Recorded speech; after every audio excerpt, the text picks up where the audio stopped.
Hi hello ನಮಸ್ಕಾರ ಎಲ್ಲರಿಗೂ. Nature spirit 9 ಆಟ್ Kannada tarot card ರೀಡಿಂಗಿಗೆ welcome. ಇವತ್ತು ನಾನು ತಗೋತಾ ಇರುವಂತಹ ರೀಡಿಂಗು ನಿಮ್ಮ ಪರ್ಸನ್ನಿನ ಪ್ರಕಾರ ಪ್ರೀತಿ ಅನ್ನೋದು ಟೈಮ್ ಪಾಸಾ ಅಥವಾ ಅದೊಂದು ಸೀರಿಯಸ್ ಕಮಿಟ್ಮೆಂಟಾ ಅನ್ನೋದ್ರ ಬಗ್ಗೆ ನಾನು ರೀಡಿಂಗನ್ನು ತಗೋತಾ ಇರೋದು. ಯಾತಕ್ಕೆ ರೀಡಿಂಗನ್ನು ತಗೋತಾ ಇದ್ದೀನಿ ಅಂದರೆ, ಪ್ರೀತಿಯನ್ನು ಮಾಡುವಾಗ ಬಹಳಷ್ಟು ಕಾಳಜಿಯನ್ನು ತೋರಿಸ್ತಾ ಇದ್ದಂತಹವರು ಅಥವಾ ಬಹಳಷ್ಟು ಪ್ರೀತಿಯನ್ನು ತೋರಿಸ್ತಾ ಇದ್ದವರು, ನಿಮ್ಮ ಹಿಂದೆನೇ ಬರ್ತಿದ್ದವರು ಇತ್ತೀಚಿನ ದಿನಗಳಲ್ಲಿ ನಿಮ್ಮನ್ನು ಅವಾಯ್ಡ್ ಮಾಡ್ತಾರೆ. ಅಥವಾ ಅವರು ಸೀರಿಯಸ್ ಆಗಿ ನಿಮ್ಮ ವಿಚಾರಗಳನ್ನು ಅಥವಾ ನಿಮ್ಮ ಮಾತುಗಳನ್ನು ಕೇಳಿಸ್ಕೊಳ್ಳೋದಾಗಲಿ, ಅಥವಾ ನೀವು ಏನು ಹೇಳ್ತಿರೋ ಅದನ್ನು ಮಾಡದೇ ಇರೋದು, ಅಥವಾ ನಿಮ್ಮ ಭಾವನೆಗಳಿಗೆ ರೆಸ್ಪೆಕ್ಟ್ ಕೊಡದೇ ಇರೋದು, ಈ ಥರ ಎಲ್ಲ ಮಾಡ್ತಾ ಇರ್ತಾರೆ. ಒಬ್ಬೊಬ್ಬರಿಗೆ ಒಂದೊಂದು ರೀತಿಯ ಸಿಚುಯೇಷನ್ಗಳು ಯೂನಿವರ್ಸಿನಲ್ಲಿ ಇರುತ್ತೆ. ಅಂತಹ ಸಂದರ್ಭದಲ್ಲಿ ನಿಮ್ಗನ್ಸೋವಂಥದ್ದು, ಈ ಪ್ರೀತಿ ಅನ್ನೋದು ಆಗಿದ್ರೆ ಇವ್ರ ಪ್ರಕಾರ ಇಷ್ಟು ದಿನ ಮಾಡಿದ್ದು ಟೈಮ್ ಪಾಸಾ,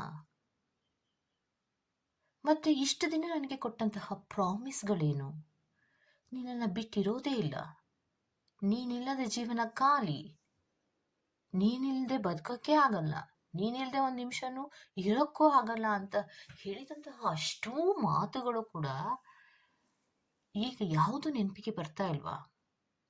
ಹಾಗಿದ್ರೆ ಈ ವ್ಯಕ್ತಿ ನನಗೆ ಮೋಸ ಮಾಡಿದ್ರ, ಅಥವಾ ಈ ವ್ಯಕ್ತಿ ನನ್ನ ಲೈಫಿಗೆ ಬರುವಾಗ ಒಂದಿಷ್ಟು ಟೈಮ್ ಪಾಸ್ ಮಾಡಿ ಹೋಗೋದಕ್ಕೆ ಬಂದ್ರ?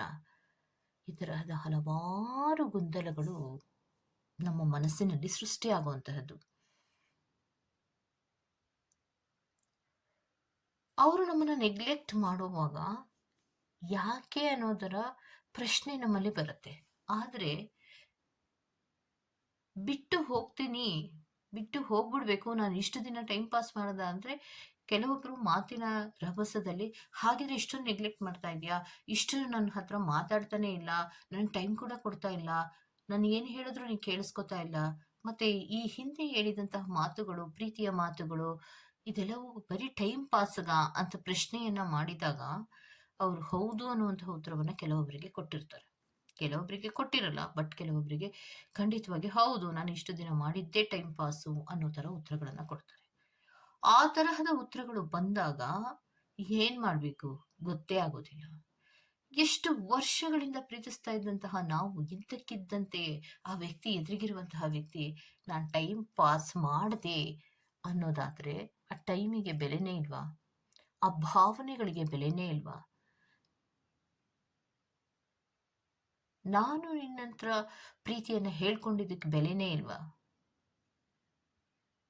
ಹಾಗಿದ್ರೆ ಯಾಕೆ ಪ್ರೀತಿ ಮಾಡಬೇಕಾಗಿತ್ತು ಅನ್ನುವಂತಹ ಹಲವಾರು ವಿಚಾರಗಳು ಬರೋದ್ರ ಜೊತೆಗೆ ಆ ಸಂಕಟವನ್ನು ತಡೆಯೋಕ್ಕೂ ಆಗಲ್ಲ, ಆ ನೋವನ್ನು ಒಬ್ಬರೇ ಕೂತ್ಕೊಂಡು ಅಳ್ತಾ ಇರುವಂತಹದ್ದು ಎಷ್ಟು ಜನರಿಗೆ ಈ ರೀತಿ ಆಗಿದೆ. ನನಗೆ ನಾನೇ ಮೋಸ ಮಾಡ್ಕೊಂಡ, ನಾನು ಸರಿಯಾಗಿರೋ ವ್ಯಕ್ತಿಯನ್ನು ಆಯ್ಕೆ ಮಾಡ್ಕೊಳ್ಳಿಲ್ವಾ, ನಾನು ದುಡುಕಿ ನಿರ್ಧಾರವನ್ನು ಮಾಡಿಬಿಟ್ನಾ, ನಾನು ಪ್ರೀತಿಗೆ ಎಕ್ಸೆಪ್ಟ್ ಅಂತ ಹೇಳಿದ್ದೆ ತಪ್ಪಾಯ್ತಾ, ನಾನು ಒಪ್ಕೋಬಾರ್ದಾಗಿತ್ತ? ಹಲವಾರು ಪ್ರಶ್ನೆಗಳು ನಿಮ್ಮ ಹತ್ರ ಉದ್ಭವ ಆಗತ್ತೆ. ಏನು ಮಾಡಬೇಕು, ಈಗೇನು ಮಾಡ್ಬೇಕು, ನಾನು ಹಿಂಗೆ ಅಂದ್ಬಿಟ್ರಲ್ಲ, ಈಗೇನು ಮಾಡಬೇಕು? ಅವರನ್ನು ಮೊದಲು ನನ್ನನ್ನು ಬಿಟ್ಟಿರೋಕ್ಕಾಗಲ್ಲ ಅಂತ ಹೇಳ್ತಾ ಇದ್ರು, ಆಗ ನಾನು ನೆಗ್ಲೆಕ್ಟ್ ಮಾಡ್ತಾ ಇದ್ದೆ. ಇಲ್ಲ, ನೀನು ಬೇಕೇ ಬೇಕು ಅಂತ ಹೇಳಿ ನನ್ನ ಹತ್ರ ಪ್ರೀತಿಯ ಕಮಿಟನ್ನು ತಗೊಂಡಂತಹ ಅದೇ ವ್ಯಕ್ತಿ ಈಗ ನೀನು ಬೇಡ, ನೀನಂದರೆ ನನಗಿಷ್ಟ ಇಲ್ಲ ಅನ್ನುವಂತಹ ಕೆಲವು ಮಾತುಗಳನ್ನು ಆಡ್ಬಿಡ್ತಾರೆ. ಅಂತಹ ಸಂದರ್ಭದಲ್ಲಿ ಹುಟ್ಟುವಂತಹ ಪ್ರಶ್ನೆ ಯಾವುದು ಗೊತ್ತಾ? ಈ ವ್ಯಕ್ತಿ ನನ್ನ ಹತ್ರ ಟೈಮ್ ಪಾಸ್ ಮಾಡಿದ್ರ, ಇವ್ರು ನನ್ನ ಜೊತೆ ಸೀರಿಯಸ್ ಆಗಿರಲಿಲ್ವಾ ಪ್ರೀತಿಯಲ್ಲಿ, ಈ ವ್ಯಕ್ತಿಗೆ ನನ್ನ ಮೇಲೆ ನನ್ನ ದ್ವೇಷ ಇತ್ತಾ, ಈ ವ್ಯಕ್ತಿ ಯಾರು? ಈ ಹಲವಾರು ಪ್ರಶ್ನೆಗಳು ಉದ್ಭವ ಆಗತ್ತೆ. ಇದನ್ನ ಯಾರಿಗೂ ಕೂಡ ಹೇಳೋಕ್ಕೂ ಆಗೋದಿಲ್ಲ, ಯಾಕಂದ್ರೆ ಇದು ನಾವೇ ಆಯ್ಕೆ ಮಾಡ್ಕೊಂಡಿರೋದು.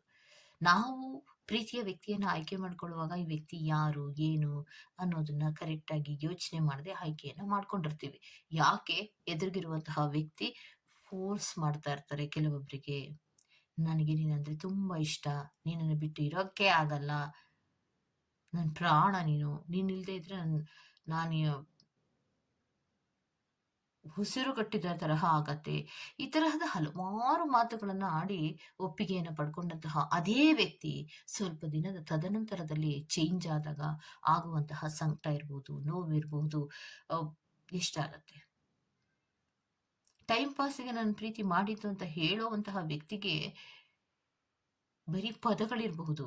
ಕೇಳಿಸ್ಕೊಳ್ಳುವಂತಹ ವ್ಯಕ್ತಿಗೆ ಅದೆಂತಹ ಸಂಕಟ, ಅದೆಂತಹ ನೋವು, ಹೃದಯಕ್ಕೆ ಸಿಡಿಲು ಬಡಿದಿರೋ ತರಹ ಆಗುತ್ತೆ. ಆ ನೋವನ್ನ ತಡ್ಕೊಳಕ್ಕೂ ಆಗಲ್ಲ. ಒಂಟಿಯಾಗಿ ಊಟ ಮಾಡುವಾಗ, ನಿದ್ರೆ ಮಾಡುವಾಗ, ಕೆಲಸ ಮಾಡುವಾಗ ಪ್ರತಿ ಒಂದು ಕ್ಷಣದಲ್ಲಿಯೂ ಕೂಡ ಕಣ್ಣೀರಿನ ಧಾರೆಯೇ ಹರಿತಾ ಇರತ್ತೆ. ಆದರೂ ಕೂಡ ಎದುರಿಗಿರುವಂತಹ ವ್ಯಕ್ತಿಗೆ ಯಾವುದೇ ರೀತಿಯ ಕರುಣೆ ಕನಿಕರ ಇಲ್ಲದೆ ಟೈಮ್ ಪಾಸ್ ಅಂತ ಹೇಳಿ ಹೊರಟೋಗ್ತಾರೆ.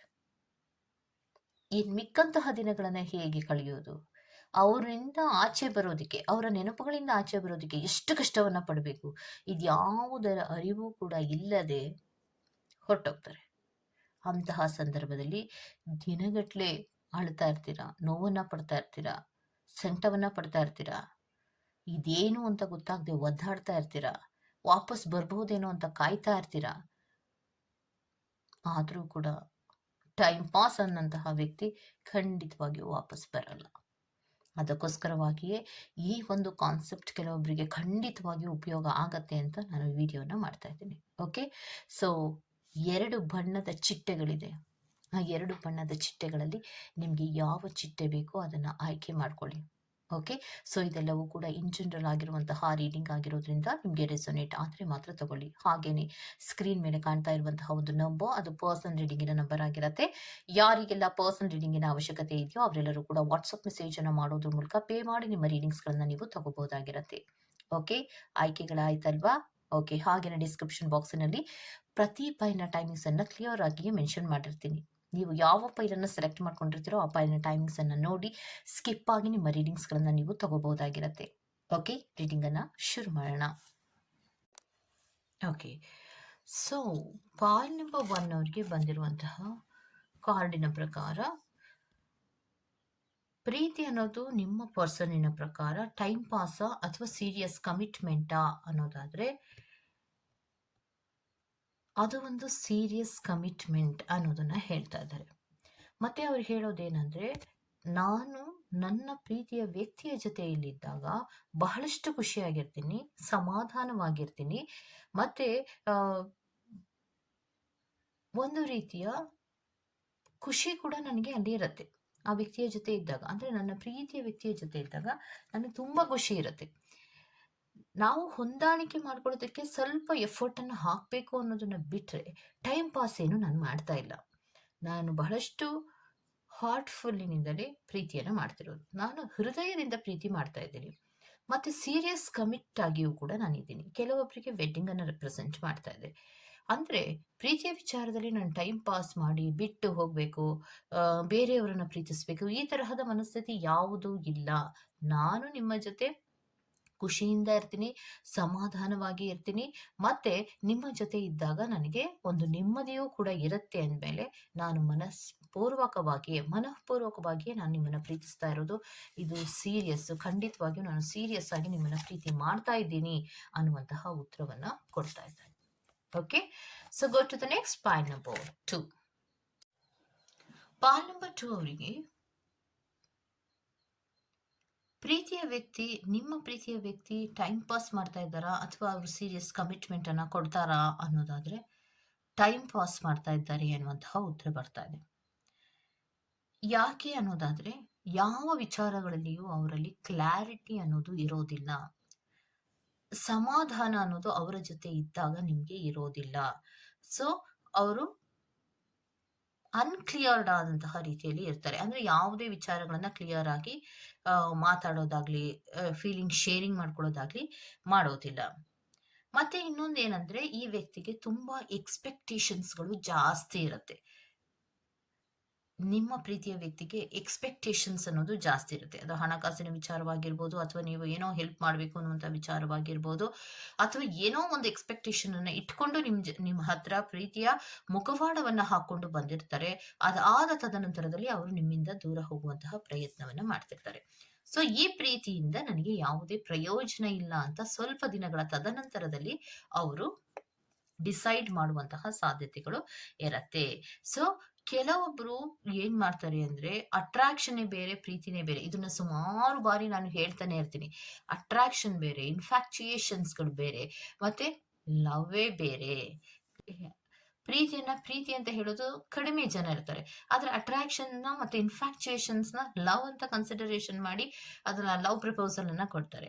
ಆದ್ರೆ ಲವ್ ಪ್ರಪೋಸಲ್ ಅನ್ನ ಕೊಟ್ಟ ಸ್ವಲ್ಪ ದಿನದ ತದನಂತರದಲ್ಲಿ ಅವ್ರಿಗಾಗುವಂತಹದ್ದು ಇರಿಟೇಷನ್ಗಳಾಗತ್ತೆ. ಸೊ ನಿನ್ ಜೊತೆ ಇರಕ್ಕಾಗಲ್ಲ, ನಾನು ಅನ್ಕೊಂಡಿರೋ ತರ ನೀನಲ್ಲ, ಈ ತರದ ಹಲವಾರು ರೀಸನ್ಸ್ ಅನ್ನ ಕೊಟ್ಟು ಅವರು ನಿಮ್ಮಿಂದ ದೂರ ಹೋಗುವಂತಹ ಪ್ರಯತ್ನವನ್ನ ಮಾಡ್ತಾರೆ. ಸೊ ಯಾಕಂದ್ರೆ ಇದು ಸ್ವಲ್ಪ ದಿನಗಳಲ್ಲಿ ನಿಂಗೆ ಅರ್ಥ ಆಗುವಂತಹ ಸಾಧ್ಯತೆಗಳು ಇದೆ ಅನ್ನೋದನ್ನ ಕೂಡ ಹೇಳ್ತಾ ಇದ್ದಾರೆ. ಸೊ ಅಲ್ಲಿಗೆ ಪಾಯಿಂಟ್ ನಂಬರ್ 2 ಯಾರೆಲ್ಲ ಆಯ್ಕೆಯನ್ನ ಮಾಡ್ಕೊಂಡಿದ್ದಾರ, ನಿಮ್ಮ ಪರ್ಸನ್ ಟೈಮ್ ಪಾಸಿನ ರೀತಿಯಲ್ಲಿ ಪ್ರೀತಿಯನ್ನ ಮಾಡ್ತಾ ಇರುವಂತಹದ್ದು. ಅವರು ಪ್ರೀತಿ ಅಂತ ಏನ್ ಹೇಳ್ತಾ ಇದ್ದಾರೆ, ಅವರಲ್ಲಿ ಇರುವಂತಹದ್ದು ಒಂದು ಅಟ್ರಾಕ್ಷನ್ ಮತ್ತೆ ಇನ್ಫ್ಯಾಕ್ಚುಯೇಷನ್ ಅಷ್ಟೇ ಇದೆ ಹೊರತು ಅದು ರಿಯಲ್ ಆದಂತಹ ಪ್ರೀತಿ ಅಲ್ಲ. ಅವ್ರೇನೋ ಒಂದು ಎಕ್ಸ್ಪೆಕ್ಟೇಷನ್ಸ್ ನ ಮನಸ್ಸಿನಲ್ಲಿ ಇಟ್ಕೊಂಡು ನಿಮ್ಮ ಪ್ರೀತಿ ಅಂತ ಹೇಳ್ತಾ ಬರ್ತಿದ್ದಾರೆ. ಆದ್ರೆ ಆ ಎಕ್ಸ್ಪೆಕ್ಟೇಷನ್ ಫುಲ್ಫಿಲ್ ಆದ ತದನಂತರದಲ್ಲಿ ಅವರು ನಿಮ್ಮಿಂದ ದೂರ ಹೋಗುವಂತಹ ಸಾಧ್ಯತೆಗಳಿರುತ್ತೆ. ಸೊ ಅಲ್ಲಿಗೆ ಟೈಮ್ ಪಾಸ್ ಅನ್ನುವಂತಹ ಉತ್ತರಗಳು ಬಂದಿದೆ. ಓಕೆ, ಇದು ಪಾಲ್ ನಂಬರ್ 2 ಅವರ ರೀಡಿಂಗ್ ಆಗಿರುತ್ತೆ. ಈ ತರಹದ ಕೆಲವು ರೀಡಿಂಗ್ಗಳು ನಿಮ್ಗೆ ಬೇಕು ಅನ್ನೋದಾದ್ರೆ ಕಮೆಂಟ್ ಸೆಕ್ಷನ್ ಅಲ್ಲಿ ನೀವು ಹಾಕ್ಬೋದು. ಯಾವ ತರಹದ ರೀಡಿಂಗ್ ಬೇಕು ಅಂತ ಖಂಡಿತವಾಗಿಯೂ ನಾನು ಆ ತರಹದ ರೀಡಿಂಗ್ ಅನ್ನ ಮಾಡೋ ಪ್ರಯತ್ನವನ್ನ ಮಾಡ್ತೀನಿ ಅಂತ ಹೇಳ್ತಾ, ನಾನು ಮತ್ತೊಂದು ವಿಡಿಯೋಗಳಲ್ಲಿ ಬರೋವರೆಗೂ ಟೇಕ್ ಕೇರ್ ಅಂಡ್ ಬಾಯ್.